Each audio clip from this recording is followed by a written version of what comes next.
விவாத அரங்கம் நிகழ்ச்சியில் சந்திப்பதில் மகிழ்ச்சி. இன்று 10ஆம் வகுப்பு தேர்வு முடிவுகள் வெளியாகி இருக்கிறது. ஒவ்வொரு வருடமும் 10ஆம் வகுப்பும் சரி 12ஆம் வகுப்பும் சரி தேர்வு முடிவுகள் பெரும்பாலான மாணவர்கள் தேர்ச்சி பெறுவதோடு அதிக மதிப்பெண்கள், அதாவது இதுவரை இந்த பாடங்களெல்லாம் நாம் 90 விழுக்காடை கூட தொட முடியாது என்று ஒரு 30 வருடங்களுக்கு முன்னால் இருந்த நிலை மாறி தற்போது தமிழ் ஆங்கிலத்தில் கூட 100க்கு 100 வாங்குகிறார்கள் என்கின்ற ஒரு நிலை வந்திருக்கிறது சமீப காலமாக. அதுவும் இந்த முறை எந்த வருடத்திலும் இல்லாத அளவிற்கு 49 மாணவர்கள் மாநிலத்தில் முதலிடம் பெற்றிருக்கிறார்கள். 2ஆம் இடம் 3ஆம் இடம் பெற்ற மாணவர்களும் ஒரு மதிப்பெண் தான் குறைவாக பெற்றிருக்கிறார்கள். 400 500 என அதனுடைய எண்ணிக்கையும் மிக அதிக எண்ணிக்கையில் இருக்கிறது. இந்த மதிப்பெண்கள் அதிகம் பெறுவது, மாணவர்கள் மகிழ்ச்சியாக இருப்பது, அவர்கள் ஊடகங்களில் பேட்டியளிப்பது பெற்றோர்களுக்கும் கல்வியாளர்களுக்கும் உற்றார் உறவினர் எல்லோருக்கும் ஒரு மகிழ்ச்சி தரக்கூடிய ஒரு செய்தி. ஆனால் அதே சமயம் இந்த மதிப்பெண் கல்வி முறை, இந்த மதிப்பெண்கள் அதிகம் வாங்குவது என்பது கடந்த 10-15 வருடங்களாக அதிகரித்திருக்கிறது. இந்த 20 வருடங்களில் இந்த மதிப்பெண்கள் அதிகரித்திருக்கிறது, தேர்ச்சி விகிதம் அதிகரித்திருக்கிறது. வழக்கம் போல் ஆண்களை விட பெண்கள் அதிகம் தேர்ச்சி பெற்றிருக்கிறார்கள், அதிக மதிப்பெண் பெற்றிருக்கிறார்கள் என்பது போன்ற பல்வேறு விஷயங்கள் வந்து கொண்டிருந்தாலும் இந்த மதிப்பெண்கள் அதிகரித்ததால் என்ன முதிர்ச்சி சமூகத்திடம் வந்திருக்கிறது, இந்த மதிப்பெண் அதிகம் பெற்ற மாணவர்களால் இந்த சமுதாயத்திற்கு என்ன பலன் இருக்கிறது, இந்த மதிப்பெண் அதற்கு தகுந்த வகையில் அவர்களை வடிவமைத்திருக்கிறதா என்கின்ற தளத்தில்தான் இன்றைய விவாத அரங்கம் விரிவாக செல்ல இருக்கிறது. இந்த விவாத அரங்கில் இது குறித்து பேசுவதற்காக கல்வியாளர் பேராசிரியர் தமுமுகவை சேர்ந்த ஹாஜா கனி அவர்கள் நமது விவாத அரங்கிற்கு வந்திருக்கிறார்கள். தனியார் பள்ளி நிர்வாகி பாரத மாதா மோகன் அவர்களும் இந்த மதிப்பெண் கல்வி முறை குறித்து விரிவாக பேச இருக்கிறார். மற்றும் கல்வி டுடே பத்திரிகையினுடைய ஆசிரியர் ராமசுப்ரமணியன் அவர்களும் இந்த பிரச்சனை குறித்து இந்த விவாத அரங்கில் அவர் தரப்பு கருத்துக்களை முன்வைக்க இருக்கிறார். மேலும் தமிழிய சிந்தனையாளர் நலங்கிள்ளி அவர்கள் நமது விவாத அரங்கில் இன்னும் சில நொடிகளில் இணைய இருக்கிறார். இவர்களுடன் இணைந்துதான் இன்றைய விவாத அரங்கம் விரிவாக பயணிக்க இருக்கிறது. சார், நீங்க ஒரு ஸ்கூல் இது பண்ணிருக்கீங்க, உங்க ஸ்கூல் வந்து வட சென்னையில இருக்கு. இந்த சூழ்நிலையில இன்னைக்கு ஒரு பள்ளிக்கூட மாணவர்கள் 10ஆம் வகுப்பு மாணவர்கள் கிட்டத்தட்ட ஒரு முதலாம் பாஸா ஃபெயிலான்னு கேட்பாங்க. 10th ரிசல்ட் 12th ரிசல்ட்லாம் ஒரு 15-20 வருடங்களுக்கு முன்னாடி. இப்ப அப்படி கேட்கிற கல்ச்சரே இல்லைன்னு நினைக்கிறேன். பாஸா ஃபெயிலான்லாம் கேட்கறது 480க்கு மேலேயா 490க்கு மேலேயான்னு கேட்கிற அளவுக்கு வந்துட்டது. இப்ப இந்த சூழலை எப்படி பாக்குறீங்க? வருடம் அதிகரிச்சுட்டே போற இந்த மதிப்பெண்களுடைய எண்ணிக்கைக்கு என்ன காரணம்? மதிப்பெண்கள் முறை ஒரு பக்கம் இருந்தாலும் கூட இந்த முறை மாணவர்களிடத்தில் அதிகமான அழுத்தம் ஏற்பட்டிருக்கிறது என்பது ஒரு நிலை. கற்றல் என்பது ஒரு பக்கம் இருந்தாலும் கூட எல்லா பள்ளிகளிலும் கல்வி சமுதாயத்தில் ஆசிரியர் பெருமக்களும் சரி மாணவ பெருமக்களும் சரி மாணவர்களுக்கு கற்றல் என்ற ஒரு திறமை வர வேண்டும் என்று போய் பெற்றோர்களும் சரி கல்வியாளரும் சரி இந்த தேர்வு முறை ஆனது அழுத்தத்தினால் கற்றல் ஒரு பக்கம் இருந்தாலும் கூட அந்த மதிப்பெண் பெற வேண்டும் என்ற ஒரு கட்டாய சூழ்நிலை வந்து அவர்களுக்கு அதிகமான பயிற்சி கொடுக்கக்கூடிய ஒரு சூழ்நிலை இருக்கிறது. இந்த முறை மாற்றப்பட வேண்டும். அதாவது வேல்யூ பேஸ்டு எஜுகேஷன் இருந்தாலும் கூட லைஃப் ஓரியன்டா. இப்போ உதாரணமாக இன்னைக்கு சாதாரணமாக இன்னைக்கு வந்து நம்மளுடைய தமிழ்நாட்டில் வந்து நிறைய முறைகள் இருக்குது. இன்னைக்கு வெறும் ABCD 1 2 3 மட்டும் இல்லாமல் நம்முடைய தமிழ்நாட்டு வாழ்வியல் உதாரணமாக இன்னைக்கு வந்து பொதுவாகவே சாதாரண ஒரு சின்ன விஷயம் பார்த்தீங்கன்னா நீங்கள் பாட்டி வைத்தியம்லாம் சொல்லுவாங்க. அன்றைக்கி கல்வி முறையிலே பார்த்தீங்கன்னா ஒருத்தங்க உடம்பு சரியில்லைன்னு சொன்னால் அப்பா ரொம்ப வயிறு வலிக்குதா போய் மோர் குடி அப்படின்னு சொல்லுவாங்க. இனி அப்படி இல்லை, ஜெலிசில் சாப்பிடுன்னு சொல்கிறாங்க. ஏன்னு சொன்னால் நம்முடைய வாழ்க்கை முறையை கல்வி இல்லாமல் ஏதோ ஒரு தவறான ஒரு மெகாலை முறை மாற்றப்பட வேண்டும் என்று நான் பல முறை சொல்லியிருக்கின்றேன். அந்த முறையானது மாற்றப்பட வேண்டும். இந்த கல்வியினுடைய இந்த மதிப்பெண் முறை இதை சரியான முறையில் அரசாங்கம் வடிவமைத்து புதியதொரு முறையை வேல்யூ பேஸ்ட் எஜுகேஷன் கொண்டு வரும். என்ன மாதிரி கல்வி முறையை நீங்க எதிர்பார்க்கறீங்க? இல்ல உதாரணமா இப்ப நான் சொன்னேன், இப்ப மனப்பாடம் செஞ்சு இப்ப ஒரு உதாரணமா இப்ப அவங்க எல்லாம் என்ன கம்ப்ளைண்ட் பண்றாங்க, அவனுக்கு வந்து கற்றே இல்லாம மனப்பாடம் பண்ணி அவனுக்கு ஒப்பிக்கிறது அந்த மாதிரி ஒரு பயிற்சி கொடுக்கறாங்க. தனியார் பள்ளிகளையும் சரி அரசு பள்ளிகள் எதா இருந்தாலும் சரி அவனுக்கு கோல் என்ன, மதிப்பெண் பெற வேண்டும். இதனால வந்து கல்வி முறையினுடைய மாறி மதிப்பெண் ஓரியன்டா அந்த மார்க்கை வாங்க வேண்டும் என்ற ஒரு நிர்பந்தம் ஏற்படுறதுனால கற்றல் என்றது இப்போ உதாரணமா பிராக்டிக்கல் நாலேஜ், உதாரணமா ஹாட் வாட்டர் இருக்குன்னு வச்சுங்களேன், அந்த சுட தண்ணியினால என்னென்ன தேனுக்கு என்னென்ன ஒரு மருத்துவ முறை இருக்கிறது ஒரு பாடம் இருக்குன்னு வச்சுங்க. அந்த பாடத்தில் அது மட்டும் இல்லாமல் அந்த கேள்விக்கான பதில் அவ்வளவுதான். அது வந்து வாழ்க்கை ஓரியன்டா இல்லாம அவனுக்கு கற்றல் என்பது இல்லாமல் திணிக்கப்படுகிறது என்ற ஒரு குற்றச்சாட்டு இருக்கிறது. அதை மாற்றுவதற்கு இந்த அரசாங்கம் வழி செய்ய வேண்டும். ஏதோ நிச்சயமா இன்னைக்கு வந்து எல்லா பள்ளிகள்லயும் வந்து குறிப்பா தனியார் பள்ளிகளும் சரி அரசு பள்ளிகளும் சரி நல்ல முறை சமச்சீர் கல்வி முறை கொண்டு வந்ததுனால அதிக மதிப்பெண்கள் கொண்டு வந்திருக்குன்னு சொல்றாங்க. ஆனா இந்த சமச்சீர் கல்வி ஏதாவது குறிப்பா விஞ்ஞானத்திலும் சரி கணிதத்திலும் சரி அதிகமான விரிவான பாடத்திட்டங்கள் போய் 6 சாப்டர் படிக்கிறத ஒரே சாப்டர்ல படிக்க வைக்கிறாங்க. பிறகு கணிதத்தில் அதே மாதிரி 12 சாப்டர் 4 சாப்டர் படிக்க வராங்க. அதோட சுமை குறைக்கப்பட்டது. ஆனா விரிவான படிப்பு முறை இல்லை. அதனால கல்வி ஒரு போதாமையில இருக்குங்கிறீங்க. நீங்க பெற்றோர்களையும் கேளு மாவட்டத்தையும் கேளுங்க. இப்போ உதாரணம் 10ஆம் படிச்ச மாணவர்களுக்கு +2ல போய் சேருவதற்கான அதுக்கான ஒரு பேஸ் ஆனது குறைக்கப்பட்டது. காரணம் என்ன சொன்னா உதாரணம் அந்த பிராக்டிகல் ஓரியன்டட் விஞ்ஞானத்தில் இருந்த பிராக்டிகல் முறையை எடுத்துவிட்டு சாதாரண அந்த ஏட்டுக்கல்வி மட்டும் இருந்தா போதும்னு சொல்லி சமச்சீர் கல்வியில மாற்றம் கொண்டு வந்தார்கள். அதிகமான மதிப்பெண் பெறுவது ஒரு பக்கம் நிச்சயமாக பாராட்ட வேண்டிய செய்தி. ஆனா இன்றைக்கு தரம் இந்த மாணவர் தமிழ்நாட்டு மாணவர்கள் ஒரு காலத்தில் இன்னைக்கு உலகத்திலேயே எம்ஜி ராமச்சந்திரன் அவர்கள் இருந்த சமயத்தில் தமிழ்நாட்டில் ஸ்கில் டெவலப்மெண்ட் தமிழ்நாட்டு மாணவன் தான் சிறப்பாக இருக்கும் என்ற நிலை மாறி போய் இந்த சுமையை குறைப்பதற்காக தரத்தை குறைத்து விட்டு அதுக்கான வரக்கூடிய ஒரு அவுட்புட் சொல்லுவாங்க. நல்ல சமச்சீர் கல்வி இந்த குறுகிய காலத்துல பெரிய லெவல்ல தரம் குறைஞ்சிருச்சுங்கிறீங்க. தரம் எப்படி குறைஞ்சிருக்குன்னு சொன்னா அதான் சொன்ன விஞ்ஞானத்துல உதாரணமா அதற்கு முன்னாடி விஞ்ஞான அடிப்படையில் செயல் வடிவில் நம்ம கல்வி முறை இருந்ததா? நிச்சயமாக இருந்தது. உதாரணமா அதாவது மெக்கானிய முறைக்கு முன்னாடி எப்படி இருந்தது? உதாரணமா சமச்சீர் கல்விங்கிறது இப்போ ஒரு 5-6 வருடம் தான். ஆமா 2009.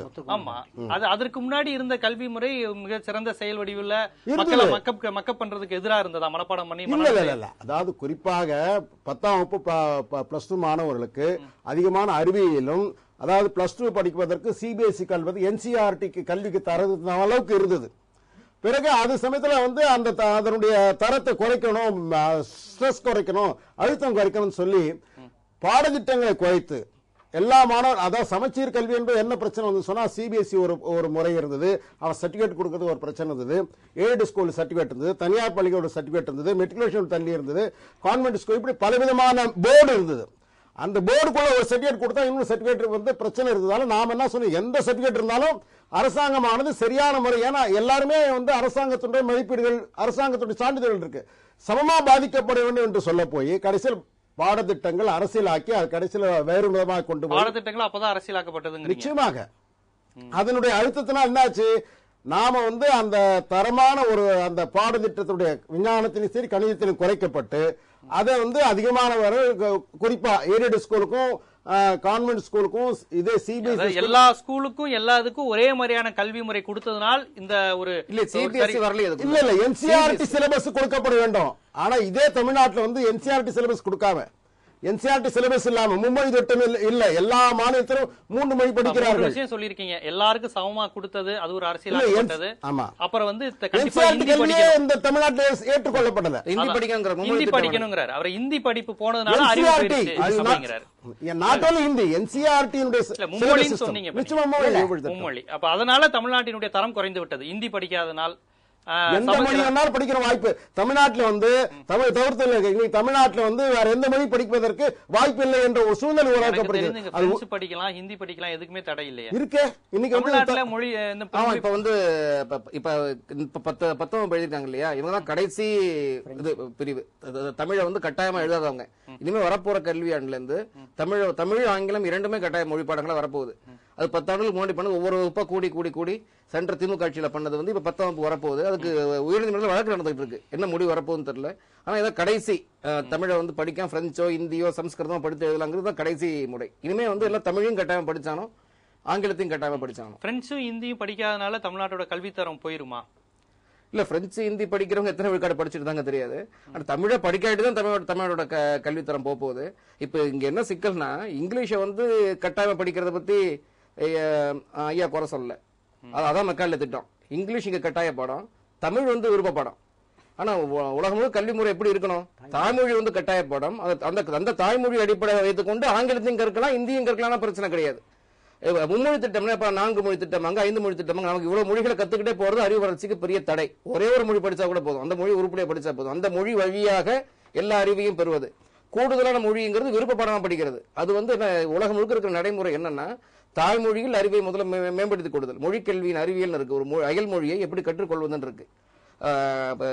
நம்ம தாத்தா தலைமுறைலாம் பாத்தீங்கன்னா, அப்துல் கலாம் தலைமுறைலாம் பாத்தீங்கன்னா 5ஆம் வகுப்பு வரைக்கும் எந்த மொழியும் சொல்லிக் கொடுக்க மாட்டாங்க.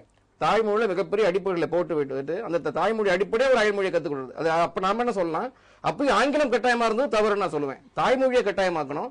சில பேருக்கு தெலுங்கு வீட்டுல பேசுற மொழி தெலுங்கு கூட படிக்கலாம், இங்கிலீஷ் படிக்கணுங்கிற அவசியம் கிடையாது. உருது படிக்கலாம், இந்திய படிக்கலாம், உலகத்தில் எந்த மொழியும் படித்து வளம் பெறலாம்.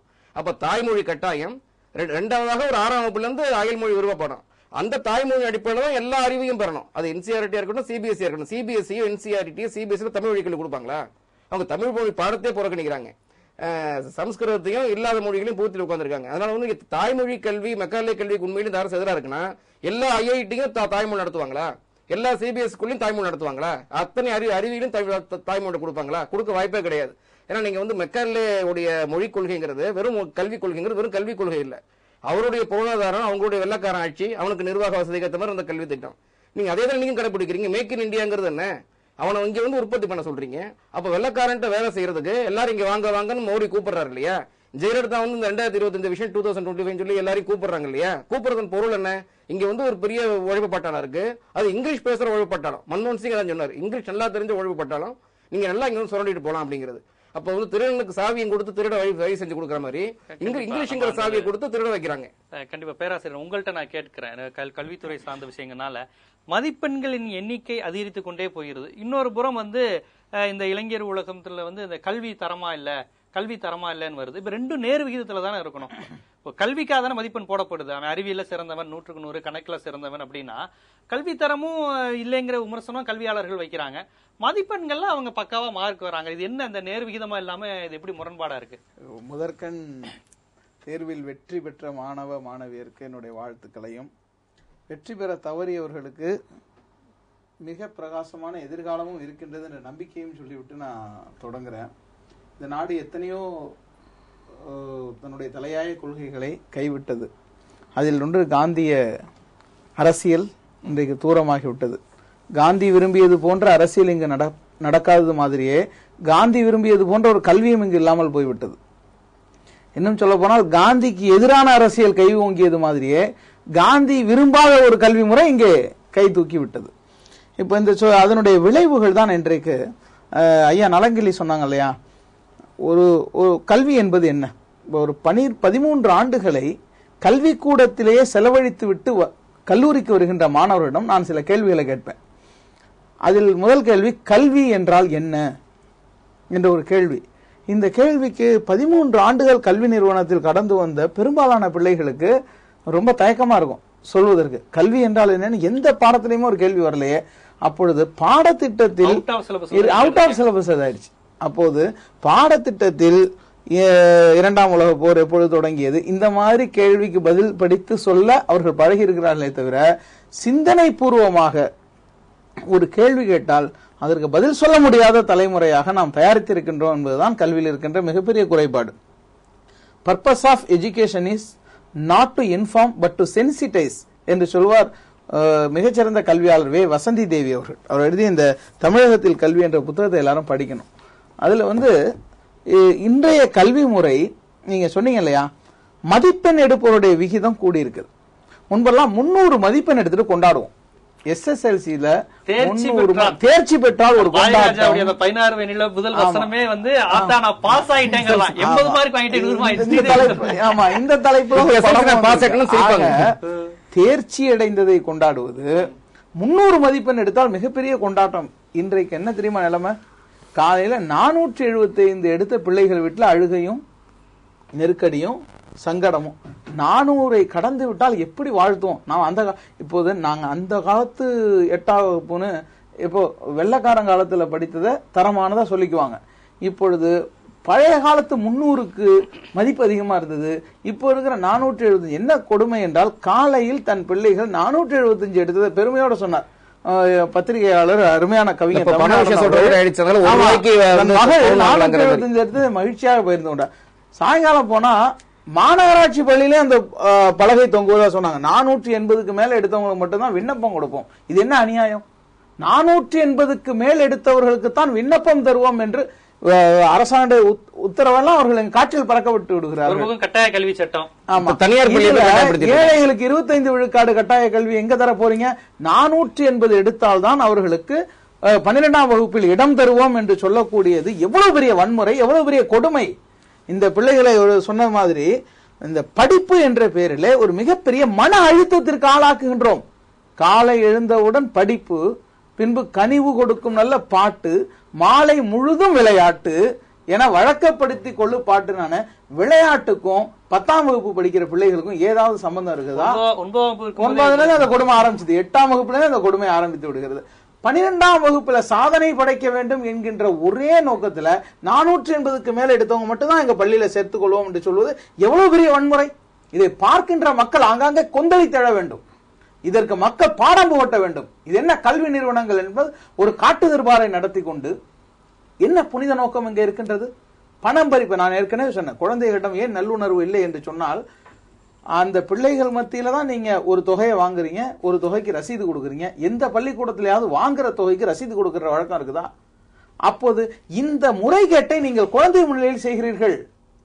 பையன் திருடுறான்னு பள்ளிக்கூடத்துல ஆசிரியர் தந்தைகிட்ட புகார் செய்யும் போது, நீ ஏன்டா பேனா திருடான், ஆபீஸ்ல எடுத்துட்டு வரானே அப்படின்னாராம். அவன்கிட்ட எப்படி வளருவான்? அப்போது ஆபீஸ்ல இருந்து பேனா எடுக்கிற தந்தைக்கு பிள்ளை எப்படி சரியா வளர முடியும்? அப்போது மணி பேஸ்ட் சிஸ்டம் இருக்குல்ல, பணம் தான் வருங்கால பணக்காரர்களை உருவாக்குகின்ற மாரல் பேஸ்டா இருக்கணும். அப்பொழுது காந்தி விரும்பிய கல்வி முறை என்பது அந்த மண்ணினுடைய பண்பாட்டை, அந்த மண்ணினுடைய மொழியை, மூதாதையர்களுடைய விழுமியங்களை எல்லாம் தெரிந்து கொண்டு அதை காலத்துக்கு ஏற்ப கொண்டு வரக்கூடிய ஒரு கல்வி முறையாக இருக்க வேண்டும். இந்த எவாலுவேஷன் சொல்றதுதாங்க மதிப்பீடு, அதுக்கு ஒரு வழிமுறை இப்போ பொது தேர்வு. இதை வேடிக்கை வினோத கேலிக்கூத்தாக வெளிநாட்டில் பார்க்கிறார்கள். ஒரு ஆசிரியர் நடத்துகிறார், இன்னொரு ஆசிரியர் வினாத்தாள் தயாரிக்கிறார், இன்னொரு ஆசிரியர் திருத்த போகிறார். ஒரு மதிப்பீடு செய்வதற்கு இது ஒரு வேடிக்கை வினோத முறை, வெளிநாட்டினர் கைகொட்டி சிரிக்கிறார்கள் என்று மிகச்சிறந்த கல்வியாளர் வசந்தி தேவி சொல்கிறார். நாம கொஸ்டின் பேப்பர் அவுட் ஆயிடுச்சு அப்படிங்கிற பிரச்சனை ஆகுது. அவங்களுடைய மகளுக்கு ஒரு நாள் முன்னதாகவே வினாத்தாளை கொடுத்து வீட்டுல போய் எழுதிட்டு 3 மணி நேரத்துல டைப்படிச்சு கொண்டு வந்துருமான்னு சொல்றாங்க. எப்படி இது சாத்தியமாகிறது என்று சொன்னால், மிகச்சிறந்த நேர்மையை முதலில் கற்றுத்தருகிறார்கள்.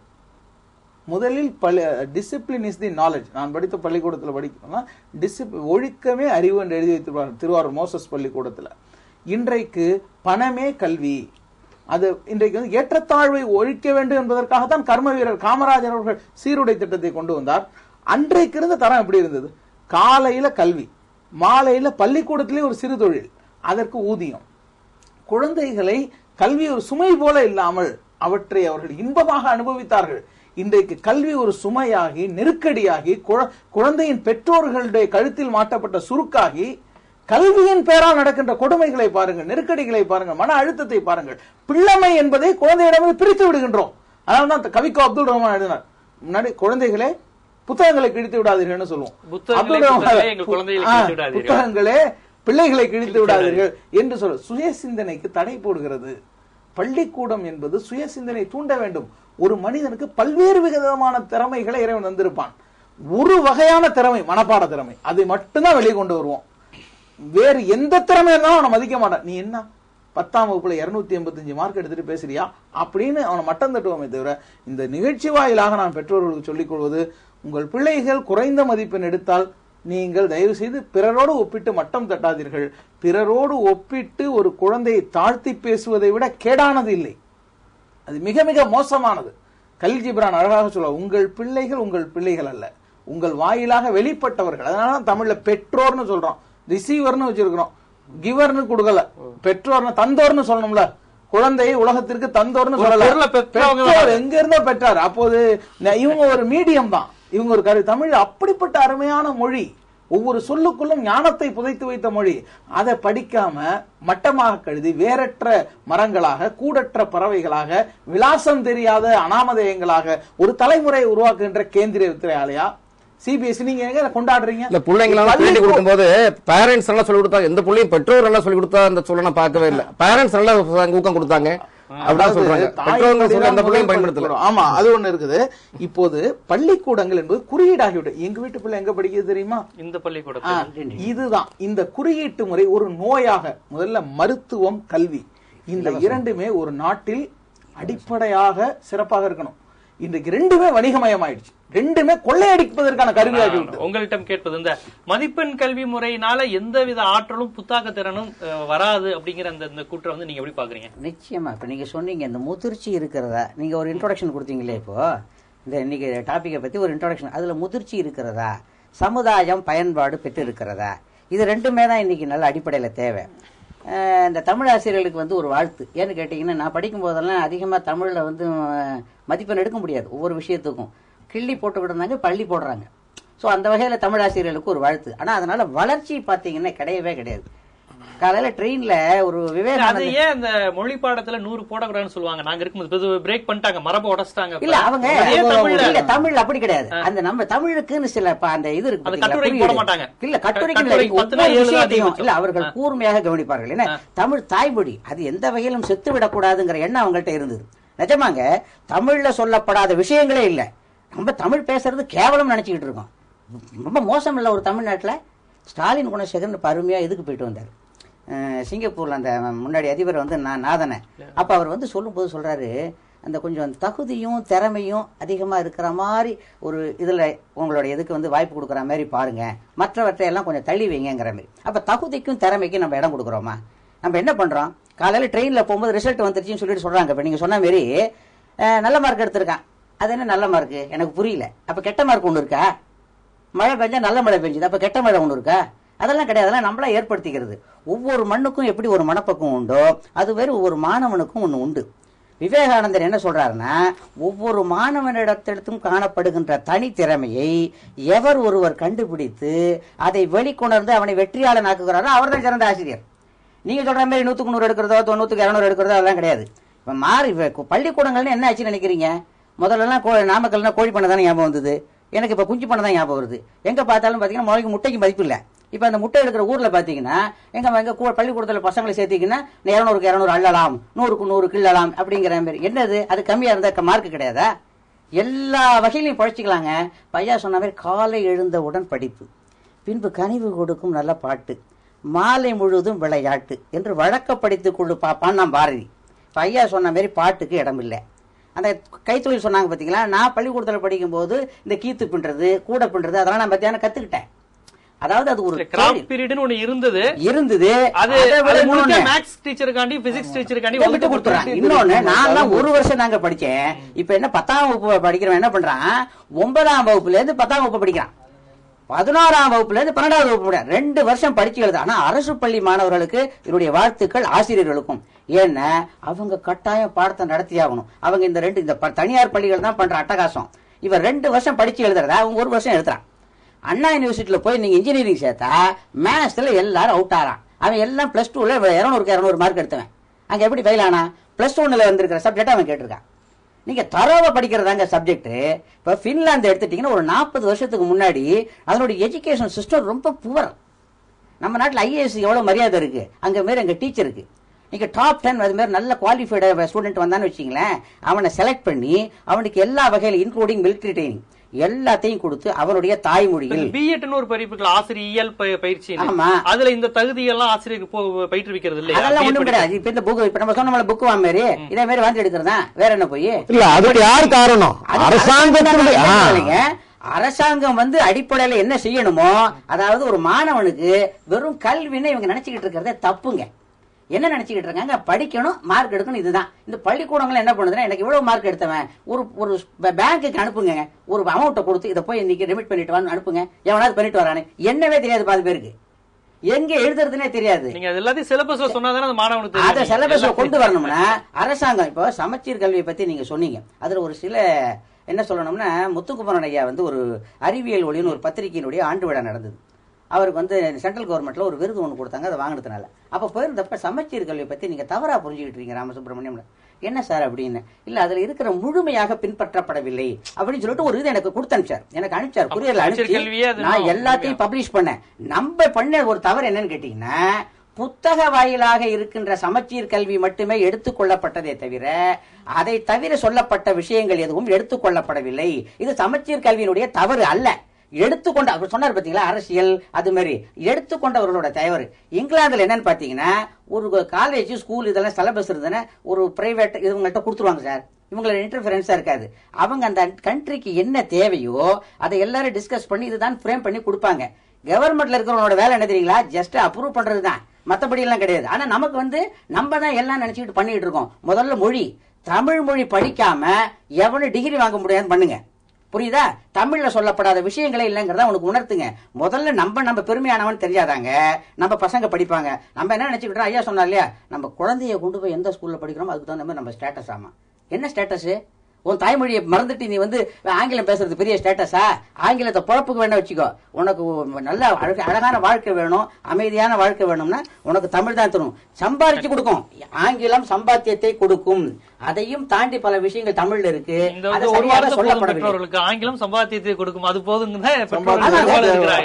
வணிகமயமாக்கப்பட்ட காலத்துல அவர் சொன்னார்ல, ஒரு நிமிஷம். அதாவது எந்த ஒரு நாடு, ஐநா சபை என்ன சொல்லிருக்குன்னா, எந்த ஒரு நாடு தன்னுடைய பெருவாரியான மக்களுக்கு மருத்துவத்தையும் கல்வியையும் இலவசமாக தருகின்றதோ அதுதான் சிறந்த நாடு. நம்ம இன்னைக்கு பண்ண முடியுமா? சாமானியனுக்கு கல்வி மறுக்கப்படுவதற்கான வாழ்நிலை சார். இப்ப எல்லாருமே 2-3 விஷயங்களை சாடுறாங்க. அதாவது தாய்மொழிக்கு முக்கியத்துவம் தராத ஒரு முறை இங்க பெருகிட்டு போகுது. அப்புறம் கல்வி கூடங்களுடைய வணிக கொள்ளை நோக்கம். இந்த 2 தான் முக்கியமான காரணம். அடிப்படையாக 3 பேர் சாராம்சத்துல இருந்தது. இது 2க்கும் நீங்க பதில் சொல்லுங்க. அதாவது நான் அதை சொல்றேன். அதாவது எந்த தனியார் பள்ளிகளாக இருக்கட்டும், எந்த அரசு பள்ளியாக, உதாரணம் அரசு பள்ளியில் கூட பார்த்தீங்கன்னா நுங்கம்பாக்கம், பெரம்பூர், அதேமாதிரி வாசற்பாடி சில பகுதியெல்லாம் பிரமாதமாக பண்ணுறாங்க. காரணம் என்ன சொன்னால் தலைமை ஆசிரியர்கள் அந்த மாதிரி ஒரு தரமான ஒரு அமைப்பை மக்கள் மேல நம்பிக்கை கொண்டு வருவதற்கு அரசாங்கம் முயற்சி செய்ய வேண்டும். அது செஞ்சோன்னு சொன்னால் இன்றைக்கும் அந்த இடங்கள்ல இன்னும் சில கார்பரேஷன் பள்ளிக்குள்ள சீட்டே கிடைக்காத இடங்கள் கார்பரேஷனுக்குள்ள கூட இருக்கு, அந்த மாதிரி இருக்கு.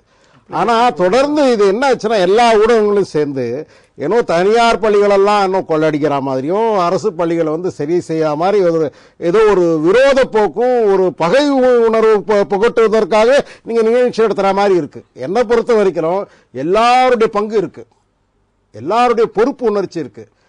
தனியார் பள்ளிகளாக இருக்கட்டும், இல்லை அரசு பள்ளிகளாக செய்யக்கூடிய தவறுகளை நாம் திருத்தப்பட வேண்டும், கண்டிக்கப்பட வேண்டும். நிச்சயமா அதுக்கு வேண்டிய என்ன செயல் திட்டம் நிச்சயம் செய்யணும். ஆனால் இன்றைக்கு நம்முடைய என்ஜி ராமச்சந்திரன் முதலமைச்சராக இருந்த பிறகு, தலைவர் காமராஜர் வந்த பிறகு கூட தனியார் பள்ளிகளுடைய பங்களிப்பு தேவை.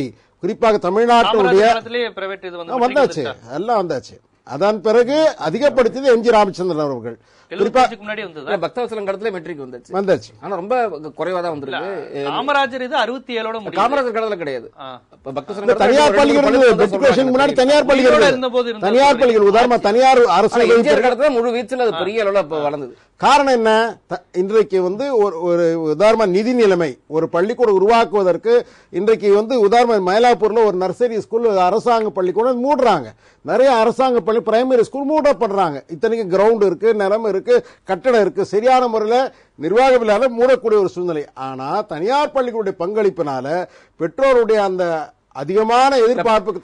இன்னும் அரசு பள்ளிகளுக்குள்ள தமிழ் மீடியத்தை மூடுறாங்க, தமிழ் மீடியமே இல்லங்கிறாங்க. என் மகளுக்கு நான் தமிழ் வழி கல்வி வேணும் அரசு பள்ளிகளுக்கு போகும்போது தமிழ் மீடியமே இல்ல, இங்கிலீஷ் மீடியம் மட்டும் தான் அந்த ஸ்கூல்ங்கிறாங்க. இங்க வள்ளூர் கோட்டம் ஸ்கூல்ல பேச சொன்னாரு, வள்ளூர் கோட்டம் நுங்கம்பாக்கம் பள்ளிக்கூடத்துல என் மகளுக்கு நான் 5ஆம் வகுப்புக்கு தமிழ் வழி கல்வி போன போது தமிழ் மீடியத்தை மூடிட்டு முழுக்க இங்கிலீஷ் மீடியம் மட்டும் தான் இருக்கு, அதுக்கு வேணா சீட்டு கொடுக்குறாங்க. பள்ளிக்கூடத்தை இன்னொரு மூடு நடந்துட்டு இருக்கு, தமிழ் மீடியத்தை மூடுறது. அதனால தனியார் பள்ளிகளுடைய பங்களிப்பு நிச்சயமா சமுதாயத்தை உருவாக்கக்கூடிய ஒரு பொறுப்புணர்ச்சியா நடந்திருக்க தவிர, நிச்சயமா கொள்ளடிக்கணும்னு சொன்னா வேற ஏதோ தொழிலுக்கு போயிருக்கலாம். எத்தனையோ தொழில் இருக்கு. ஏதோ சில பேர் செய்யக்கூடிய தவறுனால மொத்தமா இன்னைக்கு குற்றச்சாட்டப்படுகிறார். அந்த குற்றத்தை யார் தவறு செஞ்சா திருத்தலாம். எத்தனையோ தனியார் பள்ளிகள், ஏன் நீங்க கிராமத்தில் ஒரு ஆசிரியர் பயிற்சி நடத்துறாங்க. அந்த இடத்துல பஸ்ஸே போகாது, எந்த டூ வீலரும் போகாது. ஆனா ஒரு அரசாங்கத்துல ஓபன் ஸ்கூல்ல ஒரு டீச்சர் 1ஆம் வகுப்புல 8ஆம் வகுப்பு நடத்துறாங்க. அங்கேயும் பள்ளிகள் நடந்து கொண்டிருக்கு. எதுக்கு சொல்றேன்னு சொன்னா, இது தனியார் பள்ளிகள் செய்யக்கூடிய தவறுதனால ஏதோ இந்த சமுதாயத்துல அரசு தான் செய்து தனியார் கொள்ளடிக்கிறான்ற ஒரு பகை உணர்ச்சியை மறந்து நாம அனைவரும் சேர்ந்து செய்ய வேண்டும். தனியார் பள்ளிகள் வைக்க கூடாது ஒன்னும் கான்ஸ்டிடியூஷன்ல ஒன்னும் இல்ல, அவங்க ஜனநாயக அமைப்புக்கு உட்பட்டு தான் வைக்கிறாங்க. தனியார் பள்ளிகள், இவர் தனியார் பள்ளி நிர்வாகி, இவங்க தனியார் பள்ளி கட்டிடம் அப்படின்னாலே இவங்க எல்லாம் கொள்ளையடிக்கிறவங்க, இவங்க கண்டிப்பா குழந்தைகள் உரிமையை பறிக்கிறவங்க அப்படிங்கிற ஒரு விமர்சனம் மிகைப்படுத்தப்பட்டு சொல்லப்படுது. கொள்ளையடிக்கிறவங்க சொல்ல வேண்டியது இல்ல. ஒரு பொட்டி கடைக்காரர் கொள்ளை அடிக்கிறாரு, அவர் லாபம் சம்பாதிக்கிறாரு பள்ளிக்கூடத்தை வச்சு.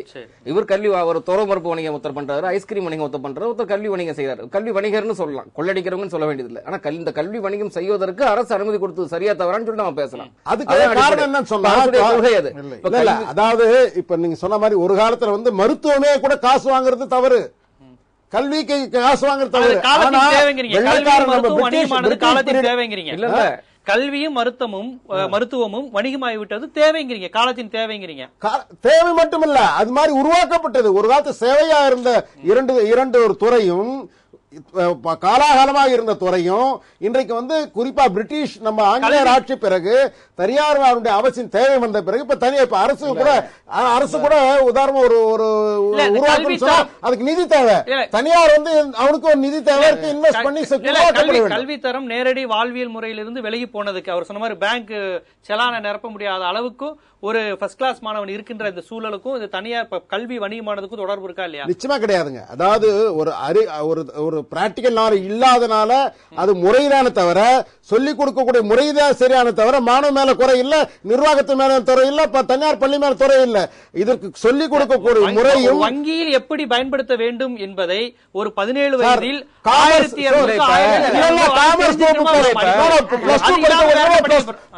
காமர்ஸ் குரூப் படிக்கின்ற மாணவருக்கு நிச்சயமா தெரிஞ்சிருக்கும். அதே விஞ்ஞானம் படிக்கிறவங்க ஒரு பயாலஜி ஸ்டூடெண்ட் தெரியாம இருந்திருக்கலாமே தவிர பிளஸ் 2 காமர்ஸ் படிக்கிற நிச்சயமா தெரிஞ்சிருக்கும். அதனால பயாலஜி படிக்கிற இப்ப பிசிக்ஸ் கெமிஸ்ட்ரி படிக்கிற 12th பசங்களுக்கு வந்து எலக்ட்ரிஷியன் நாலேஜ் இருக்கிற 8ஆம் கிளாஸ் படிச்ச எலக்ட்ரிஷியன் நாலேஜோட கம்மியா தானே இருக்கு. ஒரு டியூப் லைட்டை மாற்றுறதுல இருந்து இந்த மாதிரி விஷயங்கள் அந்த பையனுக்கு என்ன தெரியும்? சொல்லிக் கொடுக்கல, கல்வி முறையை தான் சொல்றாங்க. அதுதான் ஒரு நிமிஷம் ஐயா சொல்றதுல என்னன்னு கேட்டீங்கன்னா, நாங்கள் இருப்பதை சொல்லிக் கொடுக்கிறோம், மாணவன் மீதோ அல்லது எங்கள் மீதோ தவறில்லை, அரசாங்கம் பொறுப்பு எடுக்கணும். ஏன்னா அடிப்படையில அவன் ஒரு 10th முடிச்சிட்டு வந்தான்னா அவனுக்கு ஒரு இயல்பா ஒரு சமச்சீரா ஒரு வாழ்க்கையை நடத்துறதுக்கு உண்டான தேவை இருக்கு இல்லையா? அதை கொடுக்கக்கூடியதா இன்றைய கல்வி இல்லை. அதுக்கு தகுந்த மாதிரி மாற்ற வேண்டியது அரசாங்கத்தோட கடமை. ஒரு அடிப்படை கேள்வி, குழந்தைகளை ஏன் படிக்க வைக்க வேண்டும்? கல்வி ஏன் மனிதனுக்கு தேவை? அது மனிதர்களுக்குள் என்ன மாற்றத்தை செய்ய வேண்டும்? இந்த அடிப்படை கேள்வியை நீங்க எழுப்புங்க. கல்வியாளர்கள் என்ன சொல்றாங்க?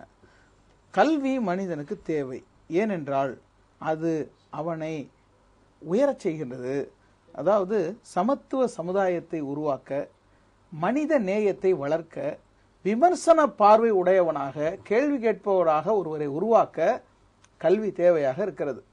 ஆங்கிலத்தில் கூட சொல்லுவாங்க, education makes people easy to lead, difficult to drive, easy to govern, impossible to enslave.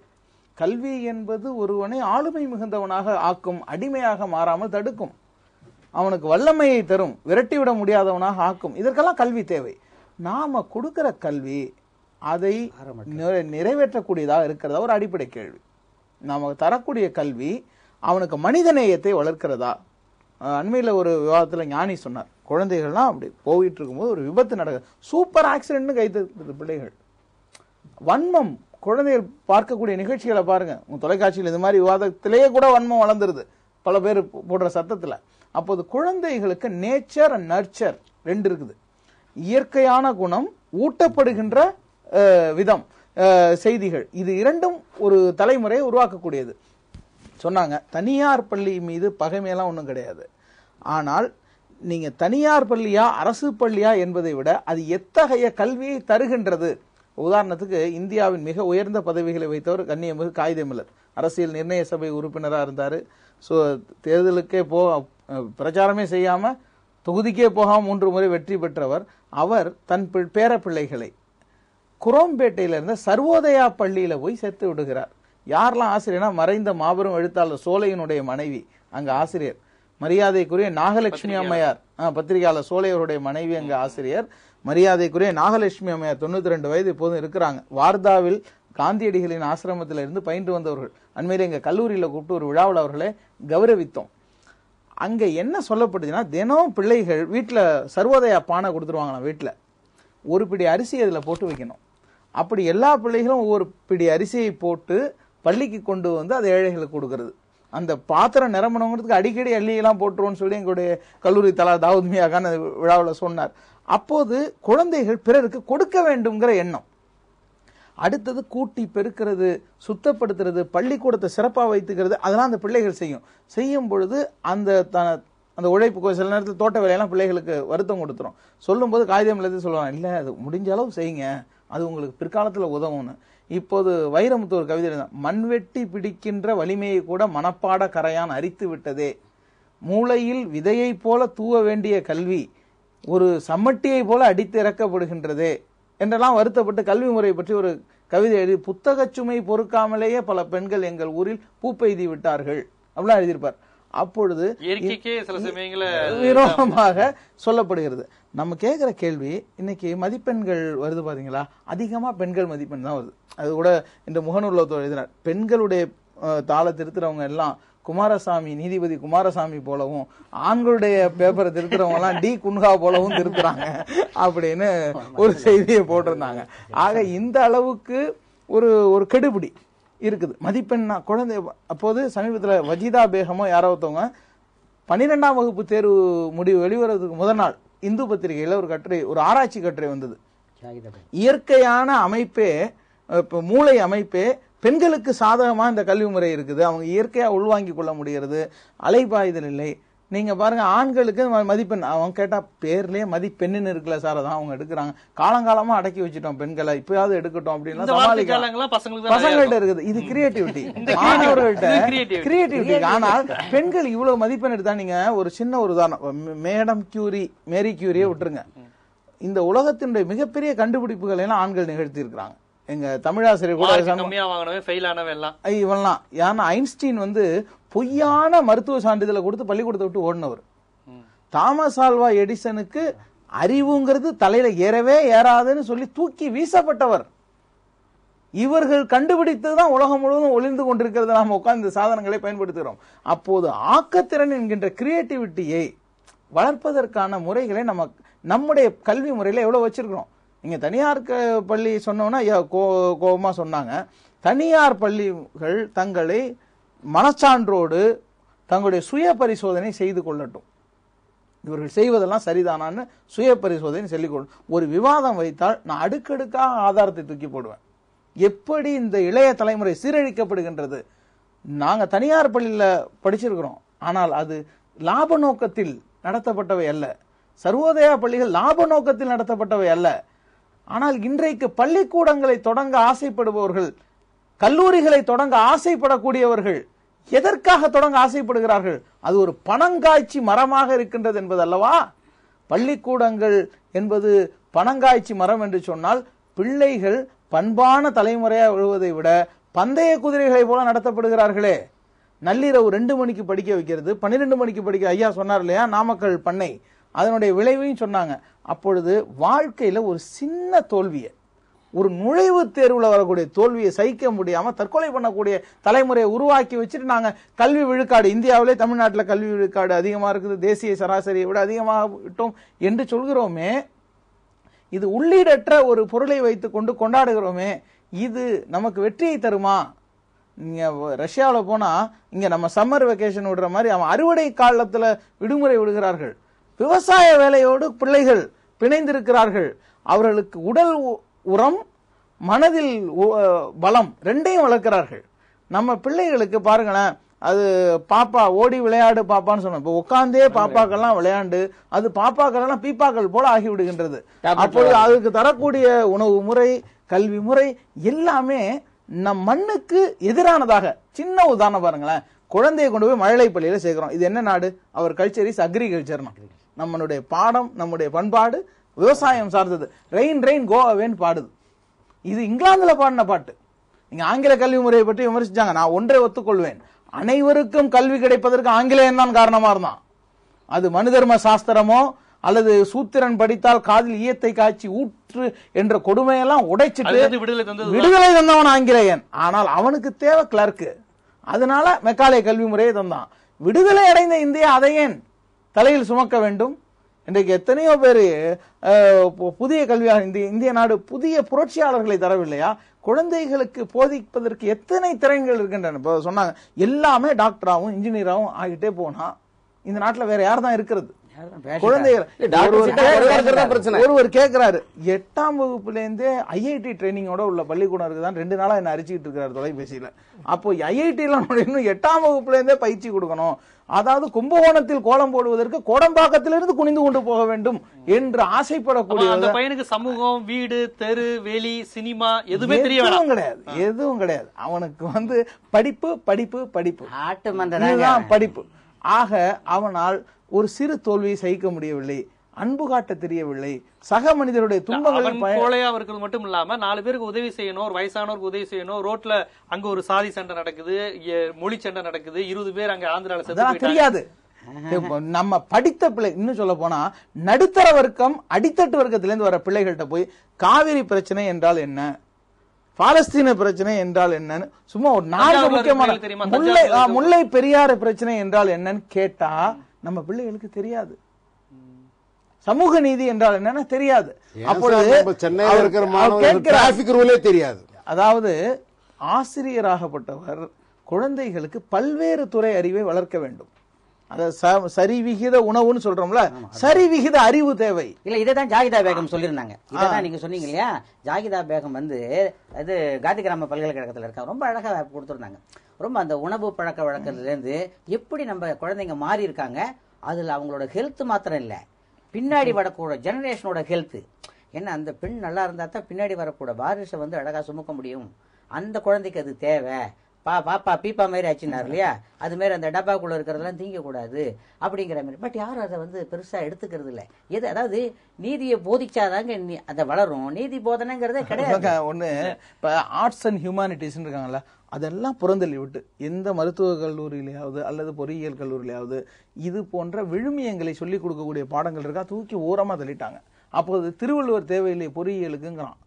எதுக்கடா மருத்துவத்துக்கு வள்ளுவரை வச்சிருக்க, வள்ளுவன் சொன்னதை செஞ்சா மருத்துவமே தேவைப்படவே இல்லை, அவனை ஒதுக்கி வை, கேட்காத. அப்போது இத்தனை ஆண்டு கால பாரம்பரியத்தில் நம்ம மக்கள் மருத்துவ முறையை சொல்லலையா, ஆங்கில மருத்துவம் படிக்க போறீங்க, இங்க என்ன இருக்குது, இந்த மண்ணில் எப்படிப்பட்ட நோய்கள் வந்தன, எப்படிப்பட்ட மருத்துவங்கள் அதுக்கு செய்யப்பட்டனங்கிறது வைத்து சொல்லப்பட்டிருக்கிறதா இல்லையே. அப்பொழுது பணத்தை எப்படி சம்பாதிப்பது என்பது சொல்லப்படுகிறதா, அது மனசாட்சியோடு நீங்கள் பாருங்கள். இதுக்கு சான்றாதாரங்கள் தேவையில்லை.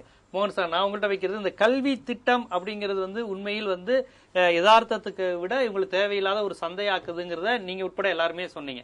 கல்வி திட்டத்தை தாண்டி அந்த தனியார் பள்ளி வளாகத்திற்கு ஒரு பொறுப்பு இல்லையா, ஒரு லைபிள் இல்லையா, அந்த ஆசிரியருக்கு, அங்க வேலை செய்கிற ஆபீஸ் ஓரியன்டட் ஸ்டாஃப், இவங்களுக்கு அந்த குழந்தையை ட்ரீட் பண்றதுல உருவாக்குறதுல ஒரு பொறுப்பு இருக்கா இல்லையா? நிச்சயமாக இருக்கு. அந்த பொறுப்பு நல்ல முறையில் செஞ்சிருக்கனால தான் பெற்றோர்கள் அதிகமா வராங்க. சில பள்ளிகள் பெற்றோர்கள் மீதும் குறைபாடு உண்டு. பெற்றோர்கள் யாரும் குளோரிஃபை பண்ண முடியாது.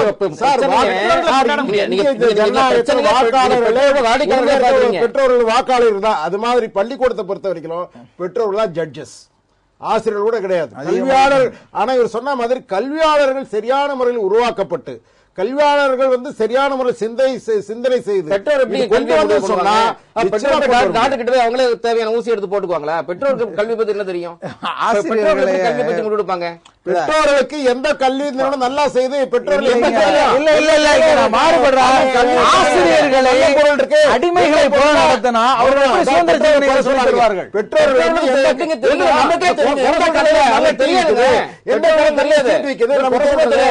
அது மாதிரி எல்லா பெற்றோர்களுக்கும் எந்த பள்ளிக்கூடம் தனியார் பள்ளி கூடம் அப்படி என்பது மதிப்பெண்களை ஊக்குவிக்குது, சமூக விஷயங்கள் சொல்லி தருதா, எதை செய்யுது? சமூக சிந்தனைகளை பற்றி சார், சமூக சிந்தனைகள் நிச்சயமா சொல்லி தராங்க. உதாரணம் நீங்க சொல்ல வேணாம்ன்றாங்க மேக்ஸிமம். இல்ல அதெல்லாம் கிடையாது. தனியார் பள்ளிகள் தனியார் பள்ளிகள்ல சரி, அரசு பள்ளிகள் என்ன சொல்ல, அரசு பள்ளிகள் நிறைய சில இடங்கள் சொல்லி தராங்க. தனியார் பள்ளிகள்ல கோ கரிக்குலம், எக்ஸ்ட்ரா கரிக்குலம், இவன் இன்னைக்கு சமச்சீர் கல்வி சமச்சீர் கல்வியிலும் கொண்டு வந்துட்டாங்க. யோகா போன்றது, பொதுமக்கள் அவருடைய வாழ்க்கை முறை எப்படி இருக்கிறது, அவருடைய உறவு முறை எப்படி இருக்கிறது, அதெல்லாம் கூட ஜட்ஜ் பண்ணுன்னு சொல்லி கொண்டு வந்துட்டாங்க. அதை இன்னும் சரியான முறையில் செம்மைப்படுத்த வேண்டும்.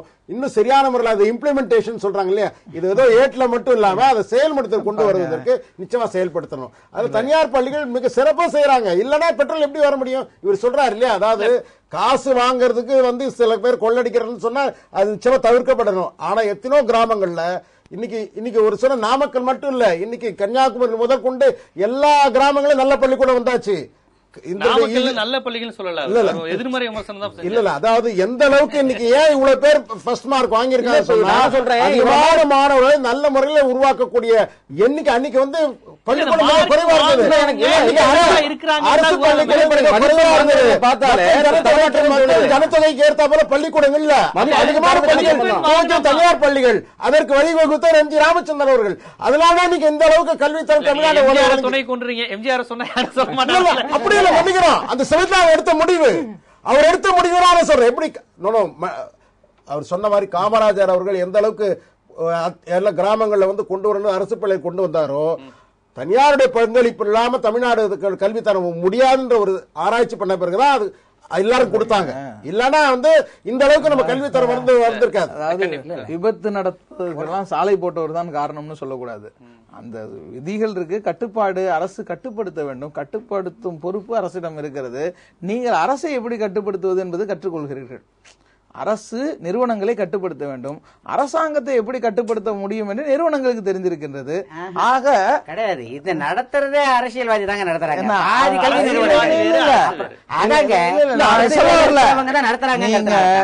அந்த கல்வி நிறுவனங்கள் அப்படி மீண்டும் மீண்டும் வடிவத்தையும் அமைப்பையும் இது பண்ணாம இந்த உறுப்புகளையும் நம்ம விமர்சனம் பண்ணலாம். பிரச்சனை அரசியல்வாதி அதிமுக ஒன்னே இது இரண்டு அரசுகள் ஒரு நிமிஷம் பாடத்திட்டங்கள் யாரு கொண்டு வரணுமோ எடுத்தோன்னு கேட்டேன். ஐஐடி வந்து தாய்மொழிக்குள்ள இல்லன்னு ஏன் சொல்லி கேட்டேன். இப்ப இவங்க வந்து திருப்பி வந்து பிஜேபி இப்ப மத்த திமுக மேல வைக்கிற விமர்சனம் இங்கிலீஷ் கொண்டு மத்திய அரசுக்கு வேலை கொள்கை இருக்கிற மாதிரியும் இந்த மாநில அரசு எம்ஜிஆர் இவங்க சேர்ந்து கெடுத்துட்ட மாதிரியும் கிடையாது. மாநில அரசு கொள்கையும் ஒண்ணுதான், மத்திய அரசு கொள்கை. இந்த அரசினுடைய கல்வி அமைப்பு நீங்க விமர்சிக்கிறது வந்து நீங்க தனியார் பள்ளி ஆசிரியர்கள் பணம் பிஎட் ஸ்டடி எதுவுமே தரமா இல்லைங்கிறதெல்லாம் தாண்டி கல்வி திட்டம் எங்களுக்கு கொடுக்கப்பட்ட சிலபஸ் அதுதான், பாடத்திட்டம் அதுதான், அதைத்தான் நாங்க பயிற்றுவிக்கணும். அதை திருப்பி சொல்லி தரணுங்கிறது மார்க் வாங்குறது எனக்கு விதிக்கப்பட்ட ஒரு விஷயமா ஆயிருச்சு. அதை தான் பெற்றோர்கள் விரும்புறாங்க, அரசு எங்களுக்கு கொடுத்துருக்கு. இந்த ரெண்டு மேட்டரை நீங்க டச் பண்ணாம நடுவுல இருக்க ஆசிரியர்களையும் தனியார் பள்ளியை மட்டும் ஏன் விமர்சிக்கிறீங்க? இந்த சிஸ்டத்தை கொடுத்தது நான் தொடக்கத்துல இருந்து நான் செய்யவே இல்லை. இன்னும் சொல்ல போனா இன்னைக்கு வந்து ஆட்சியர்களுக்கும் பெரிய அதிகாரிகள் கொடுக்கப்பட்ட பணியை நீ தனியார் துறை மாதிரி உன் பள்ளிக்கூடத்தை கொண்டு வந்துட்டு அரசு பள்ளி மாதிரி தனியார் பள்ளியில கொண்டு வந்து யாரும் சொல்லல. இப்ப தனியார் பள்ளி தான் மாடல், மிகச்சிறந்த கல்வி யார் கொடுக்குற தனியார் பள்ளியா அவங்க நல்ல சிறந்த கல்வி கொடுக்குறாங்க, அதிகமான மதிப்பெண் வாங்குறாங்க. இவ்வளவு மதிப்பெண் நீ வாங்க வை.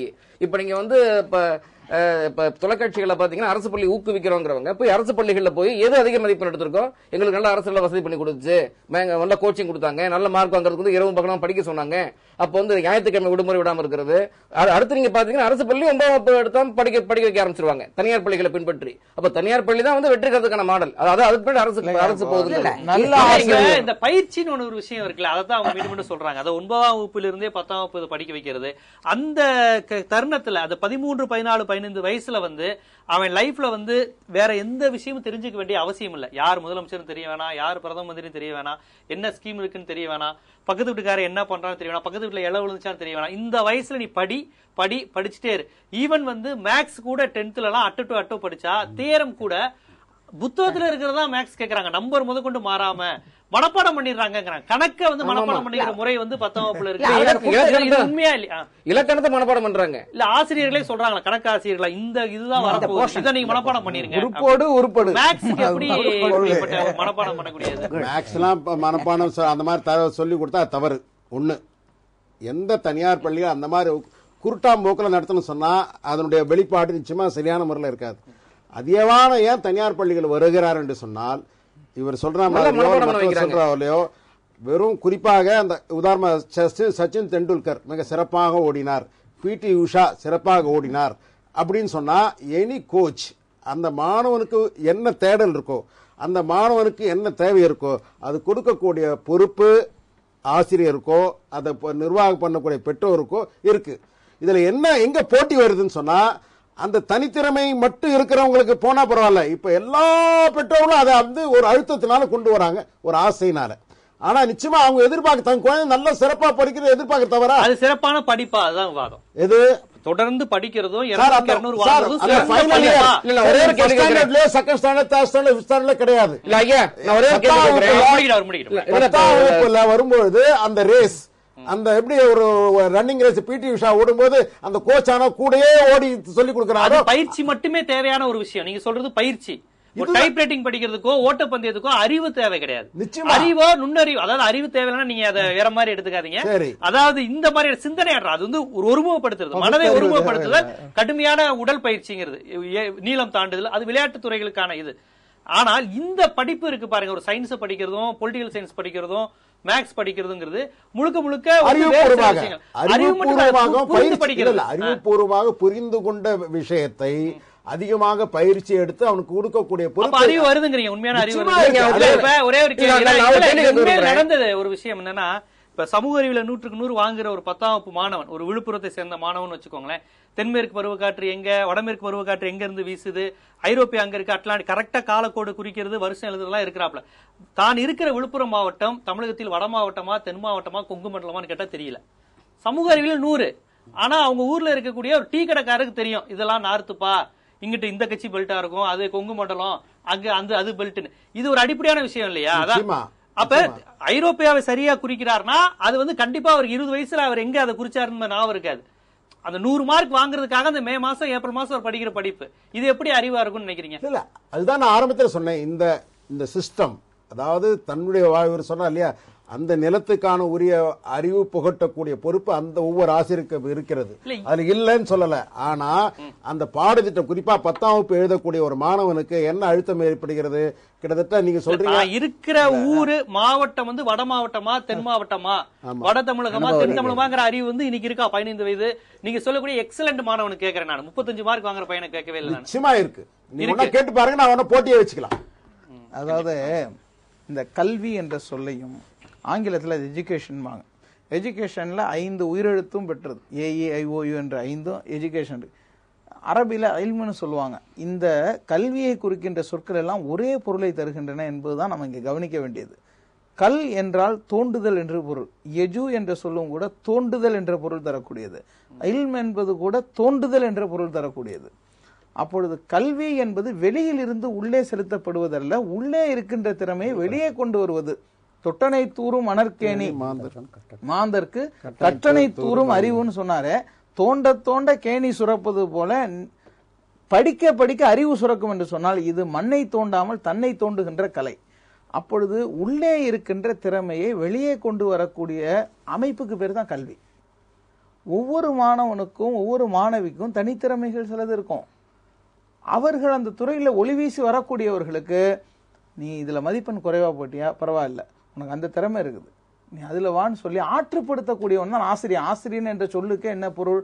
ஆசு இரியன், மனதில் இருக்கக்கூடிய களங்கங்களை மாசுகளை போக்கக்கூடியவன் என்று. இன்றைக்கு ஆசிரியர் வர்க்கத்தை பாருங்க, இப்போ எங்களை போன்றவர்களுக்கு பிரச்சனை இல்லை, தனியார் பள்ளியிலும் தனியார் கல்லூரிகளிலும் ஒரு அடிமை கூட்டத்தை ஆசிரியர்கள் என்று அழைத்துக் கொண்டிருக்கிறோம். அவர் தங்கள் மேலதிகாரிகளையும் பார்த்து, துறை தலைவர்களை பார்த்து, நிர்வாகிகளை பார்த்து, அவர்கள் போடுகின்ற கூழை கும்பிடுகளும் அவர்களை படுத்துகின்ற பாடும் சொல்லி மாள முடியாது. தன்மானம் உடையவனால் தான் வெடித்து சிதறிவிடும், அந்த அளவுக்கு கொடுமை. அவனால் எப்படி ஒரு தன்மானத்தை தன் மாணவனுக்கு கற்றுத்தர முடியும்? பாதகம் செய்பவரை கண்டால் பயம் கொள்ளல் ஆகாது பாப்பா, மோதி மிதித்து விடு பாப்பா, அவர் முகத்தில் உமிழ்ந்து விடு பாப்பா என்கின்ற செம்மாந்த எண்ணம் ஒரு ஆசிரியனுக்கு வர வேண்டும் என்று சொன்னால் அவன் தான் கரஸ்பாண்டை பார்த்து கை கட்டி கூட கும்பிட்டு போடுறவனா இருந்தா. அப்போது அறம் செய்ய விரும்பு என்று சொல்லி தந்தால் அவ்வை, அடிமை இந்தியா போராடுகின்ற காலத்தில் அச்சம் தவிர் ஆண்மை தவறே என்று சொல்லி தந்தான் பாரதி. அப்பொழுது முனை முகத்து நில்லேல் என்று சொல்லி தந்தால் ஔவையார், முனையிலே முகத்து நில் என்று சொன்னால் பாரதி. ஆகவே ஒரு காலத்திற்கு ஒரு தேவை. ஒரு கல்வி என்பது எல்லா காலத்துக்கும் ஒரே கல்வி இருக்காது. காலத்தின் தேவையை கருதி கல்வியை தர வேண்டும். இன்றைய தேவை என்ன, நாளைய தேசத்தினுடைய தேவை என்ன, அதை அறிந்து அந்த தலைமுறையை உருவாக்குகின்றோமா என்பதை விட வந்து சேர்ந்தா எல்லாம் பிகாம் கொடுங்க, பிகாம் கொடுங்க, பிகாம் ஏன் படிச்சு என்ன செய்ய போறான்னு தெரிய மாட்டேங்குது. அப்பொழுது எல்லாரும் படிக்கிறார்கள் என்பதற்காக அதை படிக்க வேண்டும், எல்லாரும் பொறியியல் படிக்கிறார் என்பதற்காக அதை படிக்க வேண்டும். 480 எடுத்தாதான் பெருமை என்று சொல்ற, அதனால எடுக்க வேண்டும். ஏன் 480 எடுக்கணும் அப்படின்னு கேட்டா எல்லாரும் அதான் பெருமை. அப்பொழுது உருவாக்கப்பட்ட மாயைகளுக்கு பின்னால் நாம் ஒரு தலைமுறையை மந்தைகளை போல மேய்த்து கொண்டு போகின்றோம். அப்படி இல்லாமல் தேசத்தின் தேவை உணர்ந்து, தன்னுடைய நிலையை உணர்ந்து, தனக்கு என்ன தெரியும். இன்றைக்கு NIOS ஒன்று கொண்டு வந்து பிடிச்சிருக்குது, national institute of open school. அதுல என்ன சொல்றாங்கன்னா, ஒருத்தனுக்கு சுட்டு போட்டாலும் கணிதம் வராதுங்க, அவன் நீங்க இப்போ கணிதத்துல தேர்ச்சி பெற்றாதான் SSLC கொடுப்பேன்னா எப்படி பண்ணுவான்? அப்பொழுது ஒரு 50 பாடங்களை தந்துடுறாங்க, இதுல 5ஐ தேர்ந்தெடுத்து நீ வெற்றி பெறு அப்படின்னு சொல்றாங்க. மத்திய அரசுல கொண்டு வந்திருக்காங்க. இதை மாநில அரசு இன்னும் அங்கீகரிக்கலையாம். அப்பொழுது கல்வியை எளிதாக்குங்கள், அறிவுத்திறனை வெளிக்கொண்டு வரும் வகையில கல்வி எளிதாக்கப்பட வேண்டும். ஆக்கத்திறன் மிகுந்ததா வரணும். அதுல ஆக்கத்திறனை சுத்தமா கழிச்சிட்டு அற உணர்வை சுத்தமா போக்கிட்டு நாம கல்விங்கிற பேர்ல மதிப்பெண்ணை பெற்றுக்கொண்டு மதிப்பாக வாழலாம். வருமானம் இருந்தால் போதும், நீ எந்த நிலையில இருந்தாலும் பரவாயில்லை என்பது எதை கொண்டு போய்விடுகின்றதுன்னா தற்கொலைகள் அதிகரிக்குது. உங்களுடைய நிறைவு கருத்து வாதாருங்க. அதாவது ஆரம்பத்தில் சொன்ன மாதிரி நீங்க சொன்ன மாதிரி இந்த முறையானது வருங்காலத்தில் செம்மைப்படுத்தக்கூடிய மன அழுத்தம் இல்லாத ஒரு சமுதாயத்தை உருவாக்க வேண்டும். ஆனாலும் கூட எந்த ஒரு திட்டத்துக்கும் வேல்யூவேஷன் என்ற மதிப்பென்ற ஒரு முறை தேவை. அது இல்லாம கம்பல்சரி எல்லாரும் பாஸ் பண்ணுன்னு சொன்னா அதுல தரம் இருக்காது. இன்னைக்கு அரசாங்கம் என்ன சொல்லுது, 9 வரைக்கும் படிக்கிறானோ இல்லையோ கம்பல்சரியா பாஸ் பண்ணி அப்படின்னு சொல்றாங்க. கடைசியில் 10ஆம் அவனை ஸ்ட்ரெஸ் கொடுக்க சொல்றாங்க. அந்த மாதிரி இல்லாம வரக்கூடிய வாழ்க்கைக்கு உகந்த ஒரு கல்வி முறை தேவை என்பதுதான் என்னுடைய வேண்டுகோள். நிறைவு கருத்து பாத்தீங்கன்னா சொன்னார் இல்லையா ஐயா என்னென்ன இருக்குன்னு சொல்லிட்டு, அது மாதிரி அரசுக்கு ஆலோசனை 5 வருஷத்துக்கு முன்னாடியே கொடுத்துருக்கோம். பத்திரிக்கை வகையில் இந்த மாசமும் போட்டு அவருக்கு கொடுத்துருக்கோம். அந்த பையன்கிட்ட என்ன இருக்கோ அதை என்கரேஜ் பண்ணுங்க, இல்லாத ஒரு விஷயத்தை புகுத்தாதீங்க. அவர் சொன்னார் இல்லையா இருக்கிறத தோன்றது கொண்டு வருதுன்னார் இல்லையா. இந்த அரசு பள்ளிகளில் சம்பளம் வாங்குறாங்க பார்த்தீங்களா வாத்தியார் பூரா, இவங்க பூரா எப்போ அவங்க பள்ளிக்கூடத்திலேயே அந்த பசங்களை சேர்க்குறாங்களோ அன்னைக்கு கல்வித்தரம் ரொம்ப பிரமாதமாக வரும். அப்போ தான் அவங்க அவேர்னஸ் வரும். வாங்கிறது அரசு ஊதியம், பையன் படிக்கிறது தனியார் பள்ளி. அப்போ ஐயா சொன்ன மாதிரி அங்கே இருக்கக்கூடிய விஷயங்கள் இங்கே இல்லாததெல்லாம் எங்கள்கிட்ட இருக்கு அப்படிங்கிற மாதிரி ஒரு கவர்ச்சிகரமான விஷயங்கள் அங்கே கொண்டு வர்றாங்க. ஒரு டிஏ கட் பண்ணுவேன்னு சொல்லுங்க, உனக்கு டிஏ கிடையாது படிக்கணும்னு சொல்லி சொல்லுங்க, கவர்மெண்ட் ஸ்கூல்ல தான் படிக்கணும், இல்லாட்டி டிஏ கட் பண்ணுவேன்னு சொல்லுங்க, எல்லா அரசு அதிகாரியும் சாப்பான அப்ப எப்படி வரும்? தரம் உயரும். ஆகவே இவர் சொல்ற மாதிரி நாங்க என்ன அரசு மருத்துவமனையில சிகிச்சை பெறணும்னு அங்கதான் நீ மந்திரியா இருக்கு, நீ எதுக்கு தனியார் எதுக்கு போகணும்? அரசு எஜுகேஷன் மினிஸ்டர் எப்படி எஜுகேஷன் படிக்க வைக்கிறியோ அதே மாதிரி ஹெல்த் மினிஸ்டர் நீ அங்கதான் பாத்துக்கணும். அப்ப அங்க வசதி இல்ல, பொதுமக்கள் இப்படி வேணா இருக்கலாம், நான் மாத்திரம் சொகுசா இருப்பேனா? அப்படி கூடாது. அரசாங்கம்ங்கிறது மக்களுக்குங்கிற மாதிரி மக்களினுடைய தேவை என்னவோ அதை செய்யணும். அரசு அதிகாரிகளும் தான் எப்படி இருக்கணும், தான் பையன் மாத்திரம் இருந்தா போறோம் நினைக்காம பரவலாக்கப்பட்ட கல்வி, தரமான கல்வி. இப்ப இவர் சொல்ற மாதிரி தனியார் பள்ளிகளுடைய பங்களிப்பு இல்லாமல்லாம் வரலன்னு யாரும் சொல்லல, தனியார் பங்களிப்பு மாத்தணும்ங்கிற மாதிரி சொல்றாங்க பாத்தீங்களா, அதுதான் தவறு. ஏன்னா அரசாங்கம் இல்லைன்னா எதுவுமே இல்லை. ஆனால் அந்த அரசாங்கத்தை நல்லா வரணும்னா அரசு அதிகாரிகளும் அந்த ஆசிரியர்களும் தன்னுடைய குழந்தைங்க அங்க சேர்த்தாங்கன்னா எல்லாம் தனியா ஈரோடுல இருந்த மாவட்ட ஆட்சித்தலைவர் தன்னுடைய குழந்தைய போய் அரசு பள்ளியில சேர்த்தாரு. அப்ப பாத்தீங்கன்னா பேப்பர்ல கட்டம் கட்டி எழுதுறாங்க. அது மாதிரி எல்லாம் நடந்ததுன்னா இந்த தேவைகளே இருக்காது. உங்களுடைய நிறைவு கருத்து இப்போ ஐயா முரண்பட்ட கருத்து சொன்னார், நடுவில் சுட்டி காமிக்க விரும்பினேன். இந்த மெக்கல்ல கல்வி மோசம்னு சொல்றாரு, இன்னொரு பக்கம் தனியார் கல்விகள் மிக தரமான கல்விங்கிறதுனாலதான் பெற்றோர் கொண்டு சேர்க்கிறதா சொல்றாரு. மெக்கல்ல கல்வி முறையை மிக தீவிரமா பின்பற்றி கொண்டிருக்கிறது தனியார் கல்வி தான். இங்கிலீஷ் மீடியம், ஆங்கில வழி கல்வி, ஆங்கில வழி கல்வி என்பது அரசு கொடுத்திருக்கிறது.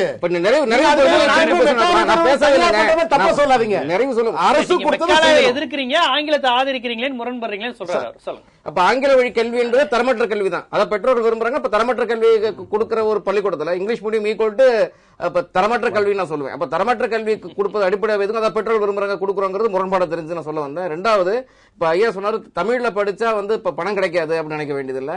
நான் அடிக்கடி சொல்லக்கூடியது இந்த திரிபுரம் எதிர்த்து போராடினால்தான் இன்னைக்கு தமிழ் ஊடகங்கள், தமிழ் பத்திரிகைகள், தமிழ் சினிமாக்கள் இந்த அளவுக்கு வளர்ந்து கிடக்கு. யாரும் இங்க இந்தி நடிகளை ரசிக்கல, இந்தி பாட்டை கேட்கல அப்படிங்கிறது இங்க பெரிய வணிகத்தை உருவாக்கி இருக்கு. இங்க தமிழ் வழி கல்வி என்பது வணிகத்துக்கானது. மக்கள் மிகப்பெரிய செல்வ செலவாதத்துக்கு உதவக்கூடியது தமிழ் வழி கல்வி தான். பணம் கிடைக்காது, ஆனா தமிழை படினா அவனும் படிக்க மாட்டான். தமிழ் வழி கல்வியில படிச்சாதான் மிகச்சிறந்த அறிவாளராக முடியும், மிகச்சிறிய செல்வந்தராக முடியும், மிகப்பெரிய விஞ்ஞானியாக முடியும், உங்க நாட்டையும் மிகப்பெரிய பல்கலைக்கழகங்களை கொண்டு நிறுத்த முடியும். அதனால தமிழ் வழி கல்வி என்பது ஏதோ ஏழைகளா இருக்கிறதுக்கு இல்ல, மிகப்பெரிய செல்வந்தர்களாகவும் அறிவாளர் இருக்கிறதுக்கு நான் மக்கள்கிட்ட சொல்லி விரும்புறேன். மிகப்பெரிய ஆளாகிறதுக்கு தமிழ் வழி கல்வி தான். தமிழ் வழி கல்வி அடிமையா இருக்கலாம், தமிழ் வழி கல்வி பெரியவர்கள் தாய்மொழி கல்வி சரியா அவர் சொன்னது தாய்மொழி வழி கல்வி. காந்தி தமிழ் வழி கல்வி பத்தி பேசிருக்க வாய்ப்பு இல்ல, தாய்மொழி கல்வி. நீங்க திருக்குறளை சொல்லும் போது காந்தி ஒண்ணு சொன்னார், என்ன தெரியுமா? நான் அடுத்த பிறவியில தமிழனா பிறந்து தமிழ்லயே திருக்குறளை வாசிக்கணும்னாரு. அப்ப பாத்துங்க தமிழோட உயர்வு. அதனால எல்லா உயர்வான விஷயங்களும் இங்க இருக்கு. தமிழ் உயர்வுங்கிறத விட தாய்மொழி உயர்வுங்கிறது ரொம்ப சரியானது. அது ஒண்ணு நம்ம மொழியில இருக்குங்கிறது பொதுவா கல்விங்கிறது தமிழ்நாடோட சுருங்குற விஷயம் பாருங்க. தாய்மொழி கல்விங்கிறது இங்க ரொம்ப சரியானதா இருக்கு. இன்றைய விவாத அரங்கம் நிகழ்ச்சியை பொறுத்தவரை இன்றைய கல்வி முறை எவ்வாறு இருக்கிறது, இந்த மதிப்பெண்களை நாளொருமேனி பொழுதொரு வண்ணம் என்பது போல் ஒவ்வொரு ஆண்டும் 500 தாண்டி மதிப்பெண்கள் பெற்று விடுவார்களோ என்கிற அளவிற்கு மாணவர்களும் மாணவிகளும் பெற்றுக் கொண்டிருக்கிறார்கள். மாணவிகள் அதிகளும் மதிப்பெண்கள் பெறுகிறார்கள். ஆனால் மாணவர்கள் அளவுக்கு புத்தாக்க திறன், தனித்திறன் போன்ற எந்த திறன் சார்ந்த வேலைகளிலும் துறைகளிலும் பெண்களுடைய எண்ணிக்கை அதிகரிக்கவில்லை. அவருடைய தேர்ச்சி விழுக்காடு மாணவர்களை விட 10-20 விழுக்காடு அதிகமாக இருக்கிறது. மதிப்பெண் அதிகரிப்பும் அதிகமாக இருக்கிறது. ஆனால் ஆண்கள் சாதிக்கின்ற துறையில் அவர்கள் குறைவாகவே இருக்கிறார்கள். அப்படி என்றால் இந்த மதிப்பெண் கேள்வி எந்த அளவிற்கு யதார்த்தத்துக்கு பொருத்தமாக இருக்கிறது, அறிவுக்கு நெருக்கத்தில் இருக்கிறது, சாதனைக்கு பக்கத்தில் இருக்கிறது என்பதற்கு இதுவே ஒரு உதாரணமாக இருக்கிறது. ஆக இந்த கல்வித்துறையில் மாற்றம் வேண்டும். அந்த மாற்றம் யார் செய்ய வேண்டும்?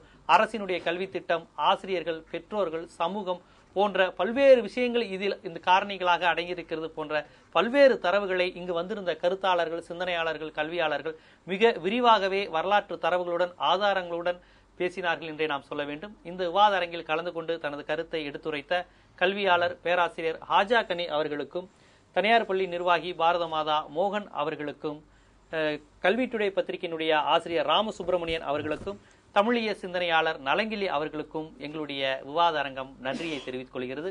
மீண்டும் விவாத அரங்கம் நிகழ்ச்சியில் சந்திக்கும் வரை உங்களிடமிருந்து விடைபெறுவது ஜீவ சகாப்தன்.